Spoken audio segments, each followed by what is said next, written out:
The brothers Wisp. The brothers Wisp, brothers Wisp.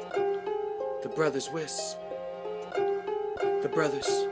You're now listening to Greg. It's the Hey everybody, brothers this Wisp. is Greg with the Brothers Wisp, number 156, coming at you from Texas.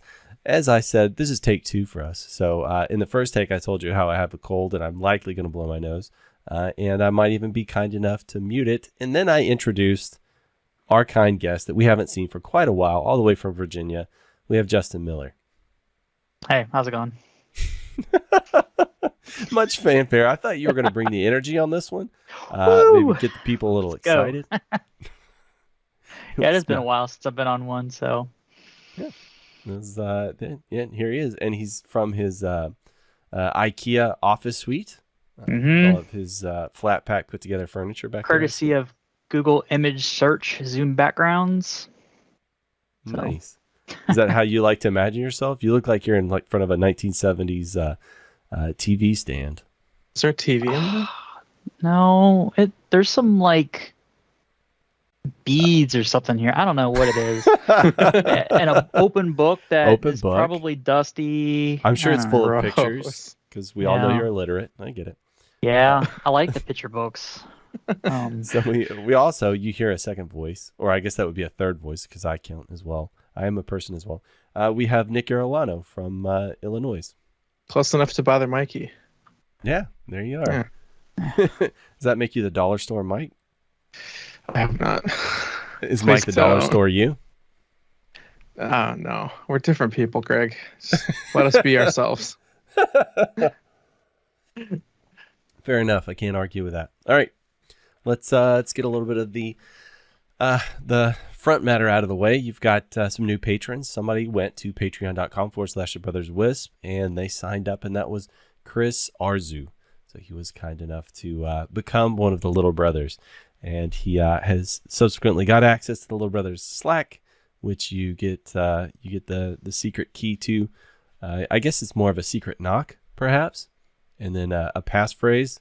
It's New England clam chowder. Is it the red or the white? And he had the correct answer. He got in.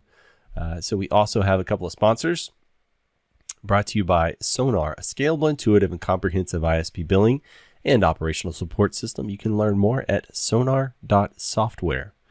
We also have TowerCoverage.com. Tower Coverage is your RF propagation system to empower your network, real-time data metrics, enable your coverage area, reaching your customer base, and more. The industry's best RF propagation mapping system allows website integration for customer sign-up and pre-qualification.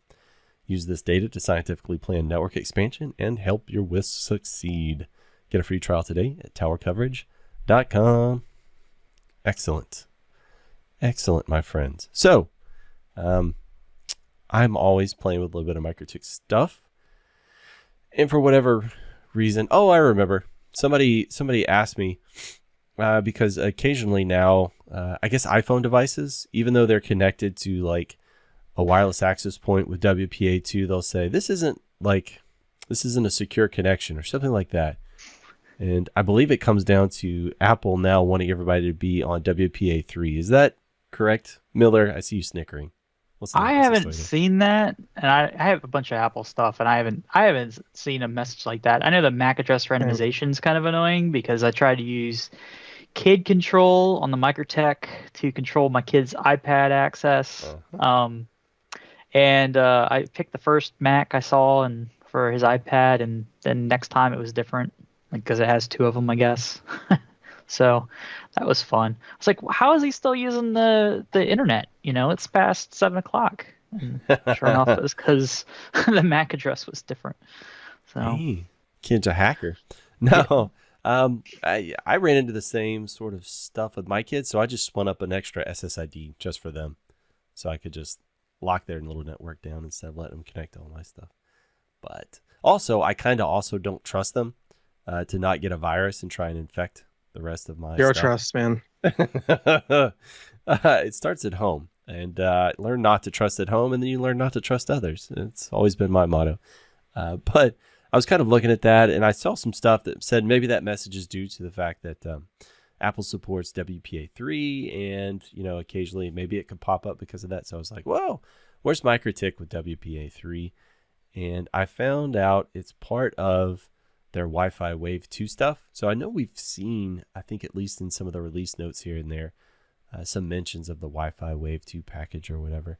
And why is that important? Is because it brings you some extra stuff. I think MUMIMO, beamforming, 802.11, and then the WPA3 stuff is supposed to be in there. But And it 160 only megahertz channels. Not that you should use them, but but it only applies to 4 pieces of their hardware. Well, one, you have to have RouterOS version 7 running, which is not too big a deal. I feel a lot more comfortable with it nowadays, especially with its stability. But it only does the HAP AC3, non-LTE, the audience LTE 6, and the 4011. But there's a little caveat with the 4011. It says that the 2.4 gig radio is not compatible with the Wi-Fi Wave 2 package. So it shuts off the 2.4 if you're running Wave 2 on the 4011. So it's a very small bit of their hardware right now that supports it. It looks like, is that all ARM stuff? I think that's all ARM stuff. I think It is. I think some of it is like wireless card based, and I don't know if I'm remembering this wrong, but I think only one of the 2 5 gigahertz cards for the audience, the one that's supposed to be like the backhaul card, I think that's the only one that actually supports MUMIMO, which makes sense if you want to like mesh them together so that it's not stuck communicating with one other audience at a time. So yeah, I mean, it's probably going to be new products, but I think a lot of it is based on what wireless card is in the other products as far as some of the features. Oh, right here. Here it is. Requirements.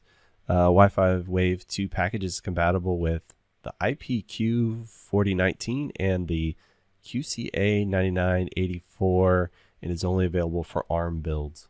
So there you are. It also has memory requirements and space requirements. You have to have at least 256 megs of RAM and 14 megs of free space on the device.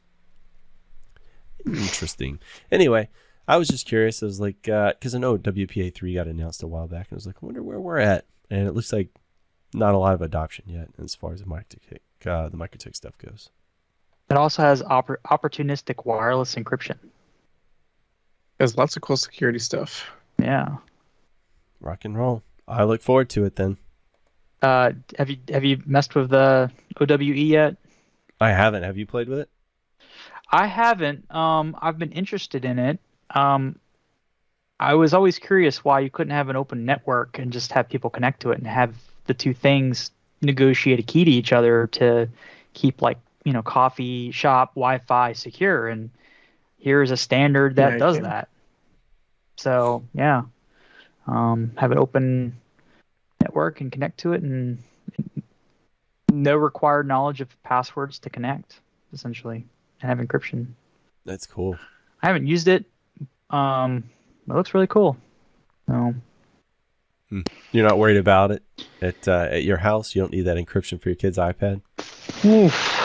Still need open Wi-Fi, probably. I don't. Yeah. Well, I don't have Mikrotik Wi-Fi at the house. I do run Mikrotik for my switching and routing needs, but I don't have or NAT needs, but I don't have their Wi-Fi. Are you doing Unify? Yeah, I have a Unify HD up here in the middle of the house in the hallway on the second floor, and it pretty much covers the whole house. I did run a Ruckus R850 for a while, which is their bad boy AP, and I couldn't hit the same throughput levels as the HD. But from everywhere in the house, you have a connection standpoint, the Ruckus was superior. So it just couldn't hit that theoretical top, speed test limit. So. Are you really pushing that much stuff around? Well, when you, no. I get it. I like to have things optimized as much as possible, If it says it on the tin, you want to be able to get it. I get it. Yeah, when my kid wants to play a game on a Switch, I want it to come down as fast as possible. Yes, but the Switches don't actually support some of the 5 gigahertz Wi-Fi range. I think it's like 5240 through 5320 don't support. Something like that. So you can't use that inside. at all. Oh, can't you get like a USB adapter that's like Ethernet, so just have them plug in? Yeah, yeah. If you have a dock too, your dock can have the new OLED OLED. dock has Ethernet in it. Or yeah, tangent alert here, but yeah. So yeah, I wasn't really super thrilled with the R850 versus the HD. I'm back on the HD now, so. I've been, I think I got an audience like a month after they got released, and I've just had that, and it's got good coverage all around the house. Oh yeah. Like I haven't had any problems, but I'm also lucky enough to be able to like kind of centrally locate it. It's like right above the mantle of the fireplace. It kind of hits everything. I do pretty have well. a WAP AC that I got, I think, at one of the mums as a giveaway. It's likely. So I haven't used it, but I have it. Yeah, I've been using my audience and 2 cap ACs for quite a few years. Haven't had any problems. I can speed test in the whole house, like 300 some megabits per second. Works fine. I've got. I think I'm using a WAP AC for my oldest, his connection. It's like kind of mounted up on the wall, and that's shooting back to the audience, just so I can give him a wired port into his PC, and then. I've got like a router on my desk here that I connect in, so it's like wireless back, and then I've got all my physical ports. But that's mostly just because I have like VPN tunnels going all over the place and doing all that stuff, and so it's easier just to do it here and then, protect all the things, all the juicy middle in here, so that nobody else can get to that stuff. Because again, I don't trust anybody. Yeah. I was just talking about getting that max speed out of the AP, and I just did a speed test, and it's negotiated 100 megabits, so I'm getting 94.5. I've been living a lie for ages. Oh God, no wonder everything was so slow. Oh my goodness. All right. Well, there was another note while we're talking about Mikrotik ARM based stuff. Somebody in the chat, I don't know if they want to be named or not, but they were kind enough to say, hey, if you're running a Mikrotik ARM-based router and you've been having stability issues, not that everybody has, but if you have been, supposedly there are some fixes specifically for that in the RouterOS version 7.2 that's out. So you should definitely give it a try. I don't have any links for any of that. You can just go to the Mikrotik website and grab that, or go into the update feature and test it out if you've been having problems. I have not had any stability problems on my 7.2 stuff though. Or 7.1.1, I think is what I've been running. I'm on 7.1.3 on some CCR stuff, and CRS, and it's fine. So, What are you running protocol wise? At home? Not a lot. Oh, yeah. I mean, most of it is people who are trying to do like some stuff with IPv6 or MPLS related stuff. I think IP Architects posted a while back that they found some kind of issue, which was kind of shocking, but it was like some kind of ARP related issue that was causing some system stability issues, which is kind of scary if you've got something going wrong with fundamental or foundational pieces of routing. It's a little nerve-wracking, but I'm sure that's something that's going to get fixed very quickly if it hasn't already.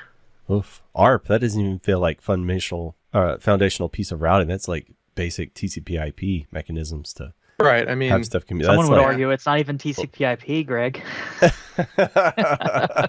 It's doing resolution. I don't know if it was. It's doing resolution of IP addresses. You dingus. I don't know what the actual symptoms or like what it was doing, but they just said something to do with ARP. So I'm like, is it a memory issue or is there stale entries? Like what's going? They didn't really elaborate, but it's kind of sketchy when something like that is not quite working right or causing the operating system to be destabilized. Was it in version IPv6 and neighbor stuff that was having problems?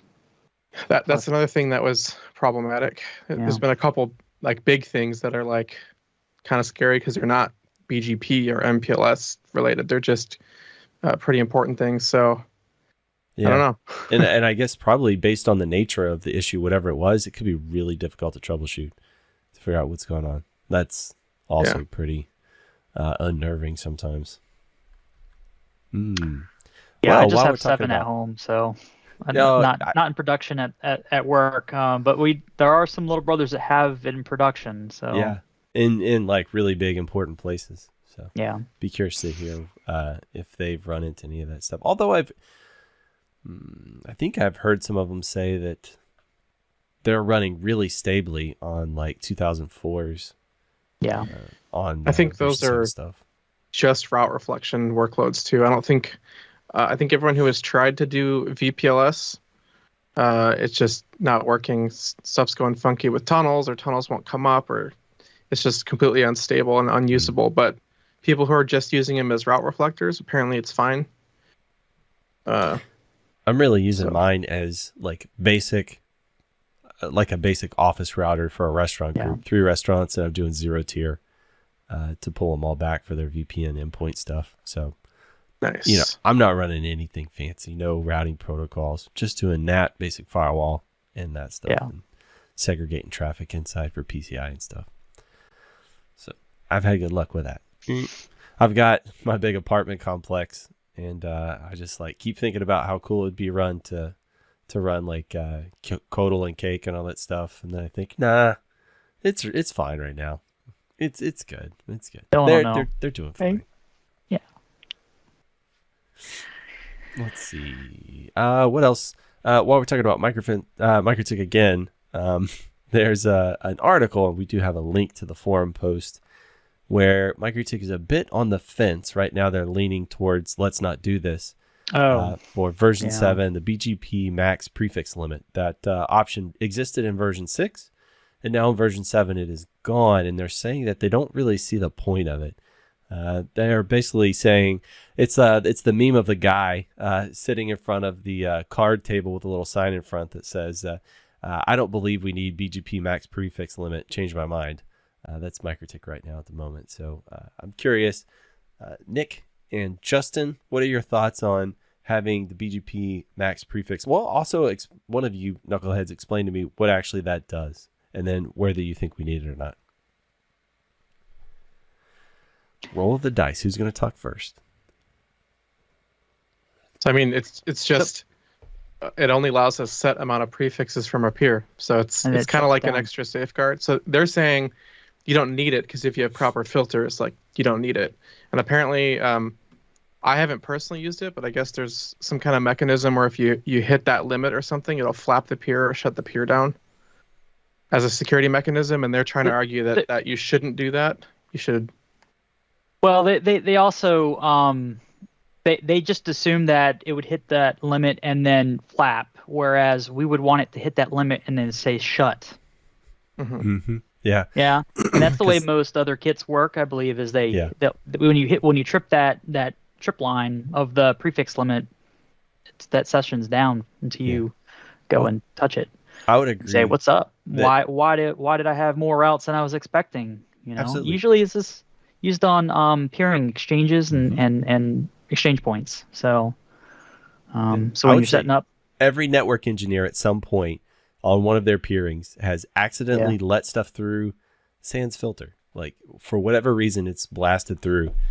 For me, I think Talia caught me one time and the peer shut down. I had to call them. They're like, yeah, you just sent through like 100,000 prefix. Or no, I think we got to I think they had the limit set to 4,000. He's like, we hit 4,000 and it shut down. I was like, oh, I was only supposed to be sending you 40. Let me take a look. Yeah, so it's definitely a good safeguard. Like Miller said, just in case, right? Because sometimes stuff happens, and if you have a little safety net in there, that can be very helpful, just as a fallback. And they're running Juniper Kit, and that's exactly what it did. If you hit that prefix limit, it would shut the peer. It was just a hard down. There was no reset on that. They had to do a manual intervention, which to me is a nice safeguard. And I know, like in Mikrotiks before, in version 6, there were bugs with filters where sometimes it wouldn't pick up certain rules, or you'd have to shuffle rules to make them kind of work again. And there were instances where way too many prefixes would start blasting through, right? So a little bit of a safety net is never belt and suspenders is a common phrase over here, right? Safety on both sides. Whenever you're putting up a peer, go ahead and filter both directions. Why? just to make sure, just to be careful, on both sides of that link. So why not have the BGP Max prefix, especially if you're a provider that has a lot of people connecting, or Miller, like you said, if you're acting as a peering point, you definitely want to limit blast radius if somebody screws up on there.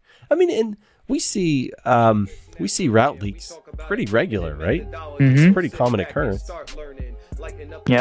People start searching, shooting up the web in neighborhoods, net surfing. We got horrible jokes.